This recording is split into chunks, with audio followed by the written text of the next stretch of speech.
লাগবে এবং বিপ্লবী তৎপরতাগুলো বন্ধ করা লাগবে। সোজা কথায় স্ট্যাবলিশমেন্টকে ঠিক রাখা লাগবে। আওয়ামী লীগকেও নির্বাচনে অংশগ্রহণ করতে দিতে হবে। বাবাকার কইতে চাইছে, যেটা কইতে চাইছিল আর কি, যে নির্বাচন হবে, তাড়াতাড়ি হবে, আপনাকে ক্ষমতা আসার সুযোগ দেব। তবে ইন্ডিয়ার সাথে আগের যে সম্পর্ক ছিল না আধিপত্যবাদী, সেটা পুনঃপ্রতিষ্ঠা করতে হবে, এই শর্ত আছে গেলে। আওয়ামী লীগকে পর্যায়ক্রমিকভাবে পুনর্বাসন করতে হবে, এটাও শর্ত আছে। বিডিআরের হত্যাকাণ্ডের বিচার নিয়ে আগাইতে পারবেন, এটাও শর্ত আছে। অন্য সকল বাহিনীর বিরুদ্ধে চলমান তদন্ত বন্ধ করতে হবে, এটা আর একটা শর্ত।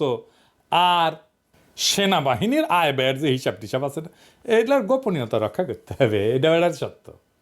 খেয়াল করলে দেখবেন যে আওয়ামী লীগের ষড়যন্ত্রের বিরুদ্ধে ওয়াকারের কোনো বক্তব্য নাই, বরং বেশি বাড়াবাড়ি করলে সার্বভৌমত্ব ঝুঁকিতে পড়ার হুমকি আছে। মানে কি, বাংলাদেশের সার্বভৌমত্ব হুমকির মুখে পড়া মানে কি, তো ইন্ডিয়া বাংলাদেশ দখল করে নেবে, তাই তো।